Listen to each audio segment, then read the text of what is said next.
Hello everyone, Jolene here from Bookworm Adventure Girl. Welcome back. I hope that you are all doing well.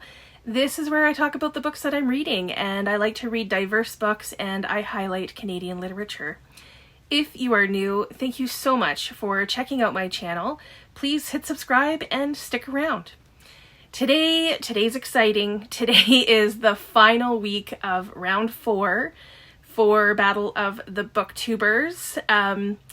The same as with the other vlogs that I've done, I am going to be talking about 2 books that were recommended to me by one of my competitors, another booktuber, in the battle. So if you don't know what Battle of the BookTubers is, well, first I suggest checking out the playlists. I will link all of the playlists below where you can see all of the battles that have happened so far. So this is an event that is hosted by Danni from Danni Dabbles. And the idea is to see which booktuber is best at making recommendations. So Danni has put a lot of work into this, and she's put us into groups of 4 where we battle it out to see who wins in our group.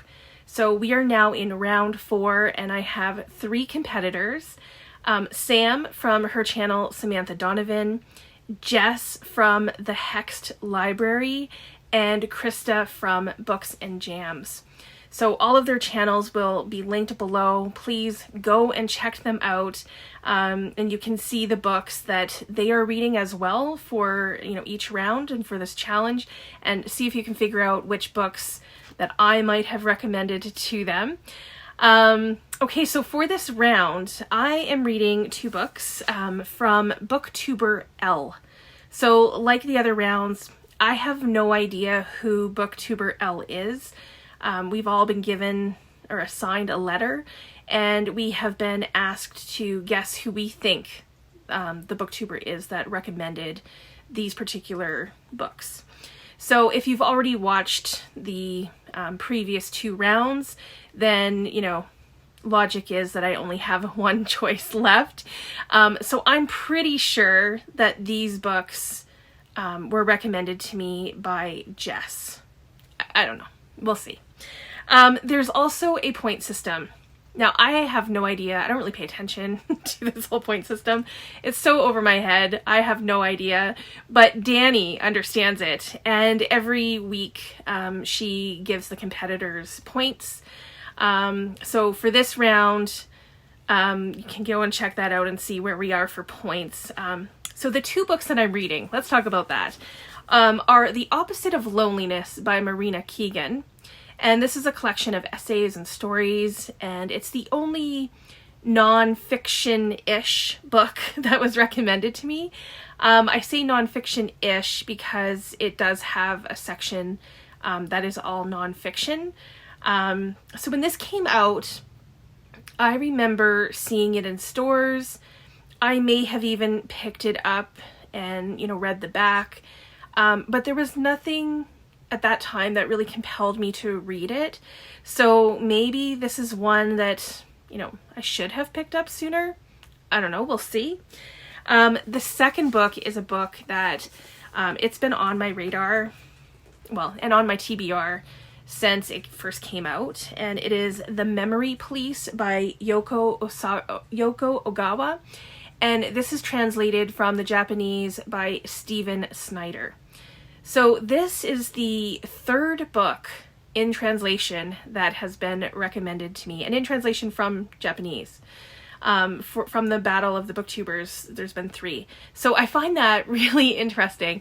I have always been intrigued by the concept of this book, so I am so excited that this has been, recommended, because it reminds me, it means I'll finally be making some time to read it. So I think I'm going to start with The Opposite of Loneliness. So I'm going to get into that, and then I will be back once I've read a bit, and I will see you soon.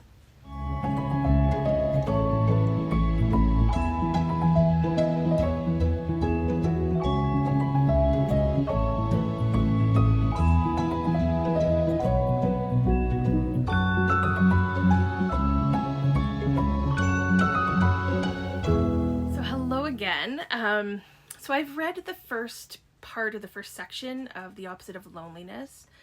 Well, I guess I've read what I would call the preamble, which I'll explain in a minute. And then I read the 9 fiction stories.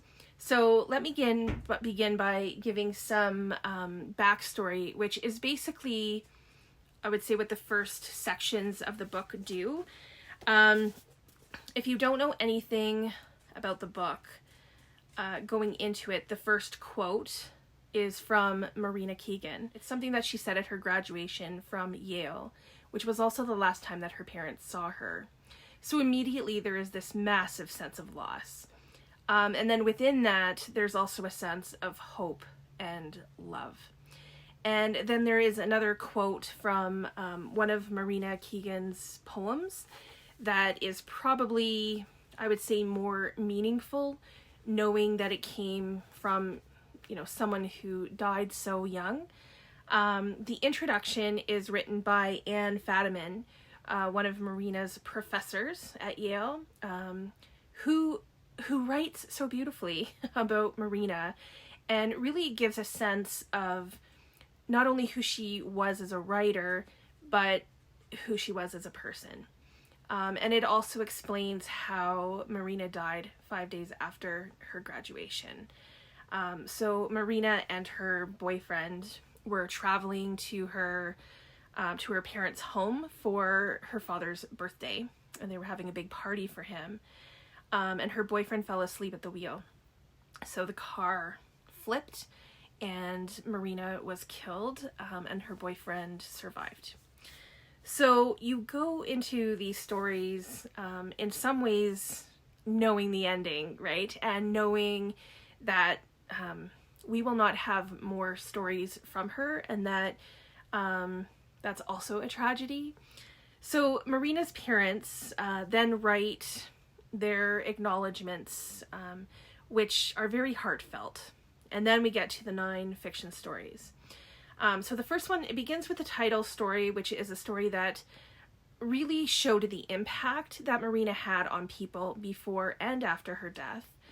And then there's the second story is about a woman who's not funny, whose boyfriend dies and she has to give the eulogy. And I really liked that one. Winter Break was okay. It's about young people in a relationship. I liked the story about Anna and Sam. So Anna is a 67-year-old woman, and Sam is a 27-year-old blind man. Anna reads to Sam every Monday and Wednesday, and this is the part that I thought was really funny. Also, whenever she reads to him, she takes off all of her clothes, and she reads to him naked. So that was interesting. There's a story about a young woman who recognizes some unsettling truth about her boyfriend while playing, what's the game? Yahtzee, while playing a game of Yahtzee. So one story is written in email format. They are written from a man at war to his girlfriend. It was okay. There's a story about a proposal. And one of the stories that I also liked a lot was about a young couple who had a baby and they gave it up for adoption. And they meet many years later and you kind of see where they are in life. So what I enjoyed most about these stories was, first of all, Marina could write. She had a voice and she was able to give all of her characters different identities, and I really felt that. The stories were unique and could, I think, stand on their own. Some of them would be really interesting, fleshed out into a novel. What I really liked was how she was able to reflect deeply in stories that seemed to be about mundane topics. However, she was able to have the reader really contemplate things like freedom and identity, immortality and love, and just so many other things through the ordinary. And I was quite impressed with how she did that. Now, I didn't love all of the stories, which is often a drawback from a collection. But what I like about collections is that they give you a real sense of who the writer is, what their writing is about, their style of writing, and that's definitely true here.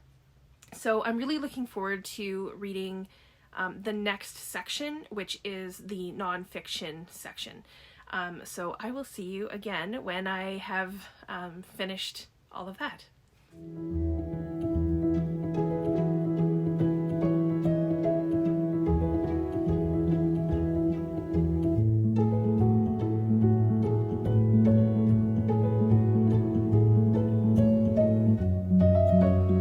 Hello everyone. I have now finished the last part of The Opposite of Loneliness. So this had 8 nonfiction pieces.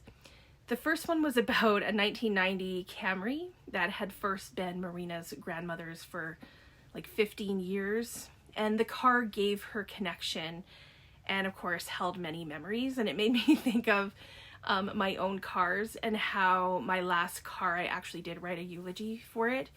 So one of the other essays was showing how we react when animals are in trouble, and made some points about how we react when people are in trouble, and the differences there. There's an essay called Against the Grain that I loved.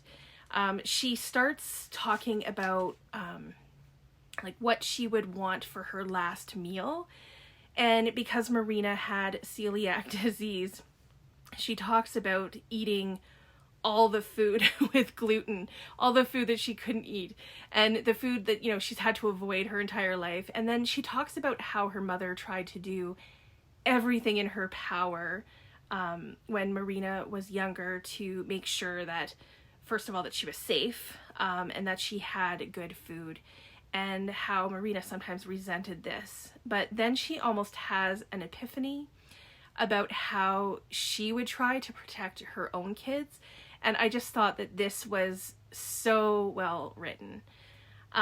There's a story about the sun dying and, you know, the end of the world. And again, it's always interesting when we read about end of life or dying or end of world themes from someone who has passed away. But was so full of life at the time, right? And I think it shows a lot of maturity on her part to have really pondered these things at such a young age. So then she has a story about an exterminator, which is both funny and sad. And again, she has a real talent for being able to write about what seems mundane, but she also had a message.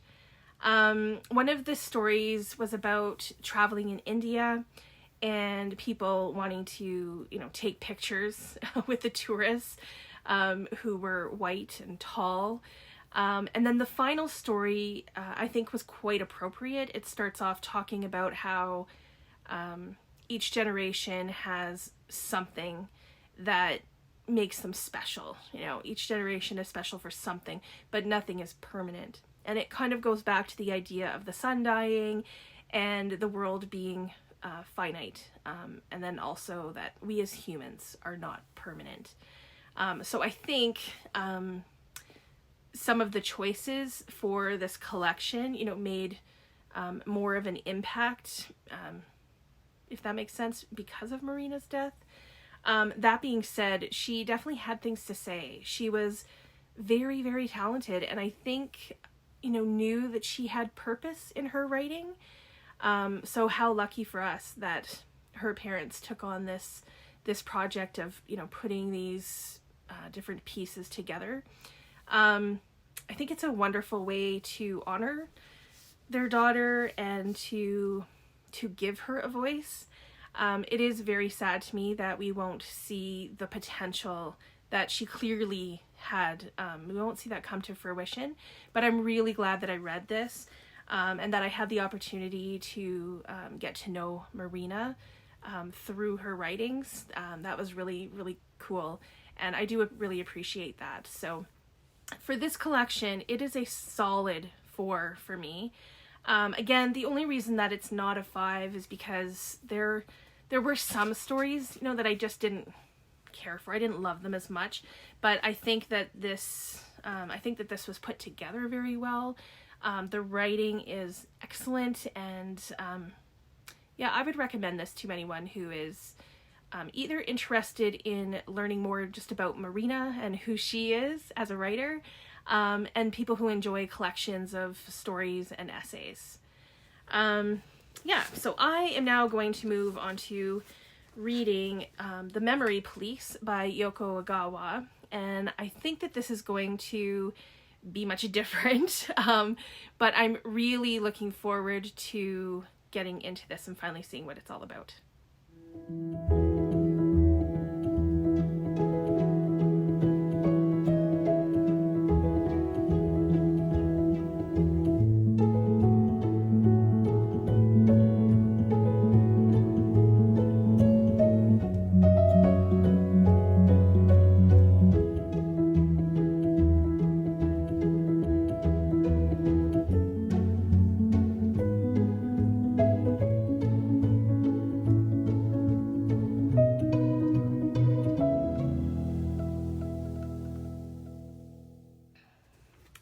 Hello again. I hope everything's okay because it's a little bit darker now.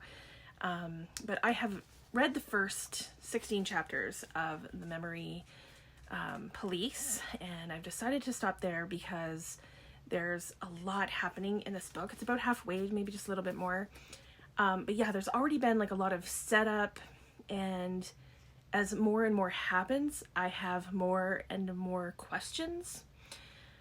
Okay, so let me start from the beginning. The narrator so far has not been named, but we know that both of her parents have died. There are a couple of flashbacks at the beginning to time that she has spent with her mother and father.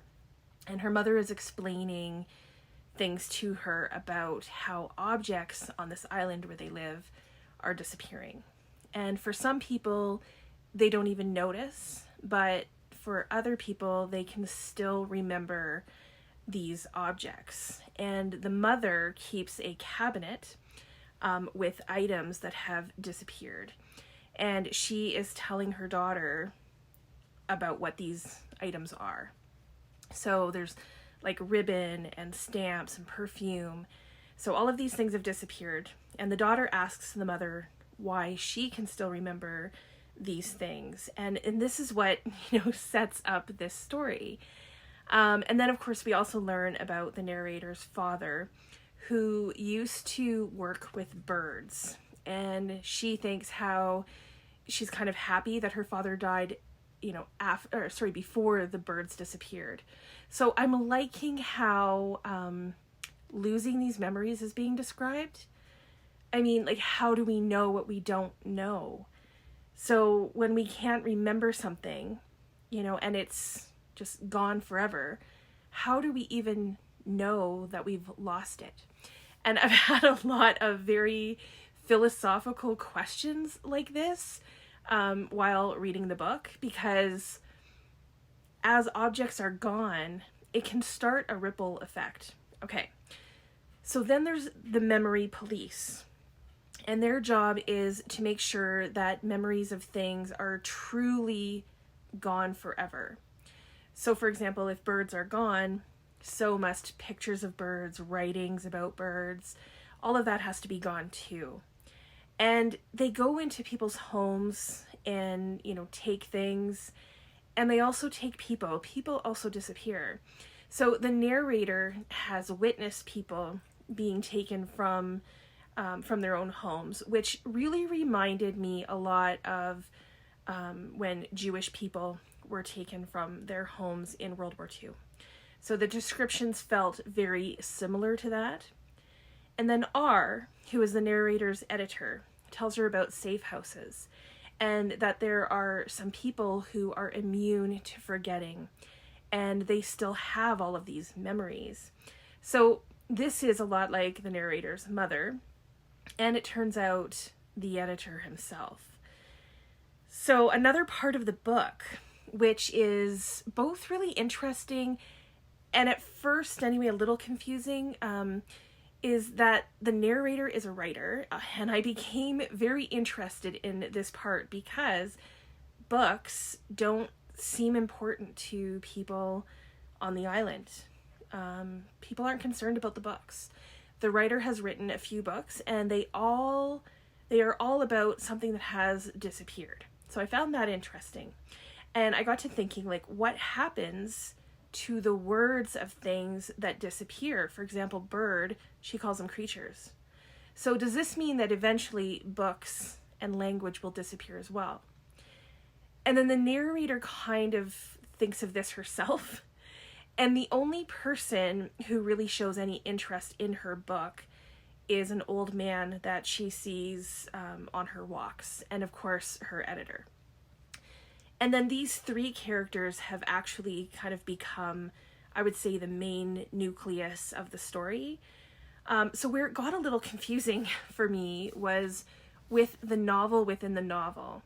So we learn about the narrator's novel, the one that she's writing, that she's working on. And I'm afraid it's major foreshadowing. The book is about a typist who loses her voice, and her typing teacher, who is also her boyfriend, they end up communicating by typing to each other, and then the typewriter stops working. So I'm worried about where the novel is going with that. I'm hoping we can really trust the editor and the old man, but I'm not 100% sure about that. And I'm really looking forward to finding out like where this book goes, because I have so many questions, and I'm interested in how the novel that she's writing will play into this overall. So I will keep reading and probably check in when I have finally finished this.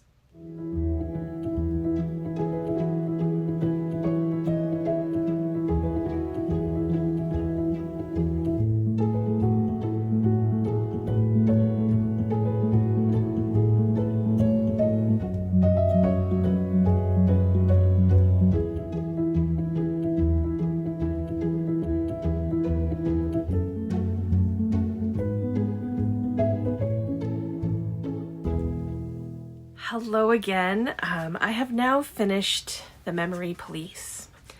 And this is like an Anne Frank Diary of a Young Girl mixed with Fahrenheit 451, with a book within a book. I won't give spoilers, but I will just say that the ending didn't do it for me. And I am so sad about that, because had there been a coming together of all of this, it would have blown my socks off.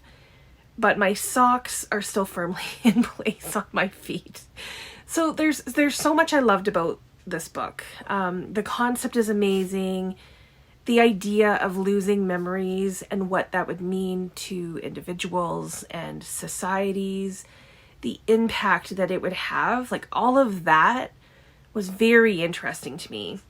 The found family between the protagonist, R, who was her editor, and the old man was lovely. The book that the narrator was writing was also interesting, but I'm not sure it was needed. And in the end, I'm not sure it added anything other than to really hammer home what was happening with words. I think it would have made more of an impact if the book that the narrator was writing was helpful in some ways, or had been a tool that they could use. I don't know what the purpose was. Now, I already talked about the objects missing and memories missing, words and ideas go missing, and eventually body parts go missing. And I think that this is where it lost me. I think I was hoping for something more or something different. Like, you know, how do we start saving our memories and ideas? Because there is a desire for that in the story, and there are some attempts for that. But in the end, it just became a sad book. Now, I like sad books. I'm not against sad books. But I just wish that there had been some redemption in the story for the sadness if that makes sense. Like, what happens? I have so many questions. You know, what happened to the people who did remember? So in the end, it was kind of a disappointment. I'm really glad I read it because it did make me think deeply about some things. And like I said before, there was a bit of a philosophical vibe to it, and I liked that. So I think for this book, I'm going to give it a 3.5. I'm glad I read it. I'm glad it was recommended to me. So thank you to BookTuber L for putting this out there for me. Both of these books, The Opposite of Loneliness, was a 4 for me, and The Memory Police a 3.5. So again, you know, not bad at all. Not bad reads. I was happy to read all 6 of the books recommended to me, and really appreciate my fellow BookTube competitors for battling with me. It's been a lot of fun. So we will see how this all turns out in the end. Please make sure to check out all of the playlists, the previous battles. Check those out. And Danni, Krista, Jess, and Sam's channel below. I will link all of that below. Also a heads up for the live that we will be doing at the beginning of November. So stay tuned for more information about that, and come join us for the chat if you can. Please let me know if you have read either of these books, or if you are interested in reading them. I look forward to chatting with you in the comments. As always, thank you so much for watching. I hope you enjoy the rest of your day, and don't forget to make every day an adventure.